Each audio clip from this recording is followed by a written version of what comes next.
My name is Elliot Kinsley, and this is the second video here on YouTube where I go over past projects I've made getting my computer science degree at Northern Arizona University. If you haven't seen my previous video where I go over my chess engine that I built purely from scratch using C code, I highly recommend it because this video will be going off of that. And so to get right into it, what I'll be showing you today is how I took it out of the terminal, which is that little black screen that you see with a little chessboard made of characters. My goal, and this is directly after that summer where I made my chess engine, I decided, well, why don't I put this into Python? Because I don't want to be moving my pieces around just with pointing or with the terminal anymore. I wanted to have a point and click system. And so that's what I'm going to be showing you today. We'll get right into it. So I think I'm going to start this off with showing you where my beginning process look like. And so to make my chess game, I didn't want to have to recode everything, all the logic from my C code and the 5,000 lines of code that I made. I wanted to just use that core as a way to have my interface, right? This two-dimensional screen you're going to see. It's going to talk back and forth with my C program. I'm going to show you kind of how I did it. I still don't think I'm going to be showing you exactly how I did it in the code, more of just a higher level of how I was able to have these two programs communicate with each other. And I actually use this logic of communication back and forth between two systems to build other projects that you're going to see probably next week. So please stay tuned. I got 1,000 views on my last video, and I was absolutely astonished. I checked in on a week later because I kind of forgot to check in on it, and 1,000 views, like, I was blown away. So thank you guys very much. If you subscribed, absolutely appreciate it. I have so many more cool things to show you, so this should be the very beginning of an awesome series I'm doing. I already have kind of the pathway set up of what I'm going to show you guys, and the very beginning of this is using a Python library. And so a library is kind of a tool in your tool belt inside of a Python application. You can do so many things.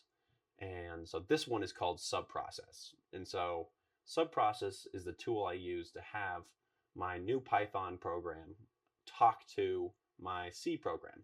The program you're seeing here, and I'm going to change the windows. Okay, so we are in the code now, and this is going to be, I'm trying to go in a linear fashion of how I was able to create all this, but it was so jumbled up and I had such a poor way of keeping track of all my code that it's not going to be as straightforward as me showing you version 1 all the way to version 8 like I did with the last one.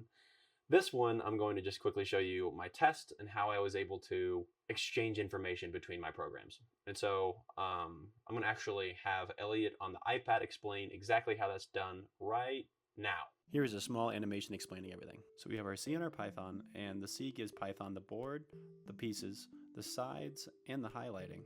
And moving over to our Python, the Python stitches together all these pieces to create our board. And so then Python goes and asks the user, well, what do you want to do? And the user thinks, selects a row and a column, and then our Python takes this information and then sends it back over to the C, and then the whole process repeats again. Okay, we're back. And so you can kind of see how I was able to exchange information between the Python and the C program. But here's a quick test to see how I was able to really understand what I was seeing from my C program. Because if you saw my last one, I had a function called sendBoard, and sendBoard was able to send an array or pretty much what my board looked like. And so that kind of looks like right here, where I have, and I don't think I actually was able to create the whole thing here. So if I run this program, and I've kind of already done that before, this is called the use subprocess. This is just a test to see what I can pull from my C code. And so I ran the program, and you can kind of see my beginning main menu because I didn't chop this up at all yet. Right now, this is just showing what you see right when you run my C program. And so I had to eventually chop up my C program to just only send information that the Python needed. So that was a bit difficult, and it took a lot of time. But you can see here, I wasn't able to actually send my entire board at first. Hopefully you can see that. Oh, I can't send my entire board right here. I only stop at the pawns. I have my red team up at the top, and even says your choice. So it was not very good because I couldn't pull exactly just like chunks of data. This is only pulling my main menu. But you can see I stopped a little bit early. And how I was able to know that is you can't see my bottom tier rook, knight, bishop, queen, king, etc. And so, yeah, once you're in the program, you pretty much are getting the chessboard from C. That's about all I'm doing is I'm going and pulling specific rows of information at a time. And this is the very beginning of my subprocess.py. And so the next one we're going to be moving on to here is chess application. And you'll notice that I have a very big jump. It wasn't as incremental as I was with the chess game. This is pretty much the final one of the final products. There's still some bugs here that I actually went and found, so I can show you it doesn't completely work. But if you see, I made a file called subprocess. It's right here, actually. You can already see it. Subprocess is in itself pretty simple. You only have a couple functions of this class called my chess engine, and the chess engine is just exactly what it sounds. It's the engine that makes my Python work. And so we get output, and so all get output is doing is just capturing exactly what my C code sends out. It will be what you put on your terminal display, what you're seeing in the previous video. It just takes a nice screenshot of what that looks like, and then starts pulling apart bit by bit, looking for chess pieces and chess sides and highlighting, because you're not only sending game pieces, you are also sending other information like game state. You know, have we won yet? Are we in check? Are we in checkmate, stalemate, whatever? It has to send all of that information through, and so I have to know exactly when this is going to happen. This is all done through threading, and if you're a programmer, you'll know threading is the key to having multiple things done at once. Instead of just having your computer just go down one path, it's creating multiple paths at once with each core of your processor doing something specific. In this case, one core is doing my subprocess, but that's not very interesting. We're going to get right into it though. We're going to run the main py, which main.py or main anything is where a program will start. So I'm going to run it, and you'll see, here we are. And we tried to create a login system for this just to impress my software engineering class. So don't mind that. We're going to just continue as guests right now. And we want to do online play very badly, but we couldn't get that to work in time. So no online play. Again, I can always come back and try to code more with this. But that function is not here yet. But we do have two very other interesting functions here. We have my pass and play. And so if we click pass and play, boom, we are able to see chess engine, my C output, gave me all of this stuff. And so we go and pull that apart bit by bit. And so we get the first 8 rows by 8 columns, and we make those the initial chessboards. The initial chess sides, like opponent and player, which is the blue and the red, and then highlighting, which are all zeros, because highlighting is just, is it highlighted or is it not? My Python is doing none of that. It is only just processing the information and then displaying it here, which is exactly what you see. It's pulled all of my chess pieces and labeled the sides. Now, I talked about a problem here that we had in the very beginning. And the problem with this currently is sometimes I'll have that misalignment and you'll have some funky behavior like I'm about to show you. If I move my piece, and you'll see I've selected the piece through my select piece. I've used this function here, select piece, which gets your input of the row and column and sends it over. And now my C program spits it back and says, okay, you've selected this piece. These are your highlighting. And the Python goes, okay, those are the highlights. We're going to put that on this board. And you can continue to select things as you want. It won't turn your turn. You can see right here I have white turn. But if I go and move a piece, you'll see it turn to black turn. It doesn't look very nice, but I wanted to just have the board in a very minimalistic little table showing you which turn it is. But yeah, so now it's black's turn. And so we can play pass and play, which is just, one person goes and the next person goes, just like regular chess. So we'll move this piece forward. We'll even move it right here. Well, let's move this one. We're going to move it just forward once. Why not? We're going to keep moving this forward, this forward, this forward, this forward. Okay, so you can see I actually do have information here to make sure that I can't move any other pieces because my king here is in check. You can't move any other pieces. It's not going to let us. And so that is because there's only two, actually there's 3 places we can go. Actually, there's 4 places. We can have my bishop attack my white piece to get rid of it, get out of check. Or sorry, that was my knight. My bishop can also do that. My queen can also do that. Or my king can do that. And so if we move that forward, it's gone. It's now white's turn. So pass and play absolutely does work. We can move some pieces around here for fun. Right. It's very awesome. Like it should work 100%, but like I said, there are some bugs, and I actually messed that up in the beginning. We're going to restart this program next turn.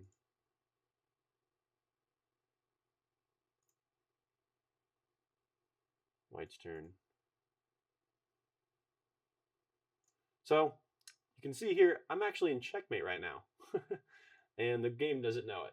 And that's very bad because there's no other way for this king to move. My queen has it in check, and there's no other pieces that can attack it. So technically, I'm in checkmate both ways here. And so that's a big problem. I think this earlier rendition doesn't understand that we're in checkmate, and I had to implement that feature a little bit later, so you'll see that. But for now, if we move out of here, and that's the bug I wanted to show you, now we have 2 black kings, or queens, which is very problematic. You know, the black team just got an extra black side, which is not very good. I actually have no idea why that happened right there, but I noticed that just trying to show you guys that this has problems. That was one of the problems, is that it'll get confused which side is which. My chess engine will get a little bit flip-floppy. And now my black team has 2 turns. And so, funny enough, also, we can't move any of my black's pieces because I'm in checkmate. Actually, I think we might even be in my technically white's turn, because if I select this pawn, now I can take my other black pieces. So we're all out of funk, and I think, yeah, if I even try to do this, my C program, if you see here, it terminated. And so now, oh, all kinds of bugs, highlighting tool, oh, and it crashed my program. So yeah, not ideal. All right. So unfortunately, my recording last time got a little bit skewed because I had ocean sounds in the background of my main menu, and that was because my background image had this chessboard with an ocean in the background, and we thought it would be funny to put this ocean sound in there, but it was actually totally overriding my voice. So I'm reshooting this. That's why I have different clothes on. It's a different day. But we were just leaving off on my previous rendition of my chess application. It was slightly further along, but this isn't the fully done version. And so the chess application I'm about to show you is going to be the final rendition I had to present to my software engineering class. So we'll get right into it. Okay, we are back on our desktop here. And so quickly go through it. We're going to launch our main.py, and we have our little Kinsley's Kinematic logo at the top. And I also want to say this right now. Thank you guys so much for watching the last video. I cannot believe we got over 1,000. It was like 1,400 views on my last video. So that's mind blowing. Thank you guys so much for watching. Like, even just viewing it, like, it's just insane to me. I checked on it like a week later after uploading it, and I kind of forgot. I got busy, and I saw there was like over 1,000 videos or views. I'm like, wow. I was expecting you to get like a few hundred, but over 1,000. That is insane. I love that people watch this, and I know that I need to make these a little bit faster. I try to compensate by talking a little faster, but anyways, we're going to get right into it. We have our chess game here, which is chess exclamation point. They actually used to say chess together, which was our software engineering group name. But I've changed it to just chess because just for the means of this video, and put my little logo at the top there. But we have a login system. I don't know what I said in the last video necessarily, but The login system was made through SQL, but I took it out because I don't want to fork away my friend's SQL server. And so I just use something called a JSON, which is a very simple text file that you can read into to store information rather than SQL, which is a type of database. And a database means like you have a computer somewhere else holding all your information on a third party. So we'll get right into it. You can see here we have an extra little button here called Customize Color, and we can change the theme of the board here. So I like to go sunset because I'm from Arizona. It kind of gives that nice deserty vibe. And we'll go to pass and play. You can see the board here. And we'll even try to do the same error we did last time. And I think you'll see that I actually still have a problem with my chess engine. If we go and try to move our pieces forward, like we did last time. I think I did that wrong. But you'll see. My white queen turned into a black queen right when I moved it right there. So somehow the board size got flipped around. I'm sure I can find that piece of code in the 5,000 lines of code that probably accidentally switches the team around once you've created a queen from a pawn. But that's pretty much it. And it is forced to become a queen. You can't choose anything else. I know some people might prefer choosing a knight because knights are a little bit more versatile. And technically, sometimes queens are bad luck. It depends who you talk to. But I just want to show you that this also has that problem. I think now you'll see if I select one of my pieces up here, it totally crashes everything because now my black pieces are somehow white pieces and it's flipped things around. We're going to crash the C program down here. You'll be able to see in a second, I'm sure. Yeah, it's not responding. Oh, there we go. So something in my chess engine, it looks like my future result, which is actually, that's not my checking logic, but that didn't work. And so that's one of the problems I want to show you guys. It's not a perfect system. And if you saw me slamming my head against the freaking wall, trying to figure all this out in the very beginning, I'm sure you'll understand that it's like, all right, I made this chess application, but it's time to move on. But I had 1 month left before I had to turn this assignment in and present it to my software engineering group. So what I want to do in the last bit was create a reinforcement learning chess bot. Machine learning is so powerful, yet if you don't understand it, sometimes it's a bit of a black box. And you'll see that here. So if we have our chess bot load in, we're going to move my piece forward. And so you'll see that a lot of these pieces that get moved by the chess bot, they're strategic in a way, but sometimes they don't quite have enough information here. The very simple adding and subtracting of all these values don't work exactly how I want it to. And sometimes you have to make something called a scalar, which is a way to magnify a piece's movement to make sure that they're not doing something funky, like trying to bundle all these things in the center. Like we want this chess bot to go towards the center at the beginning, but develop more of an aggressive approach late game. So that's kind of what's going on there. But we'll continue to play this out. Another thing I would like to say is I wish it was able to identify defending some of its pieces a little bit better. It's a little bit self-sacrificial, which kind of sucks, but we're gonna put this here, and okay, so at least knew not to take the queen there.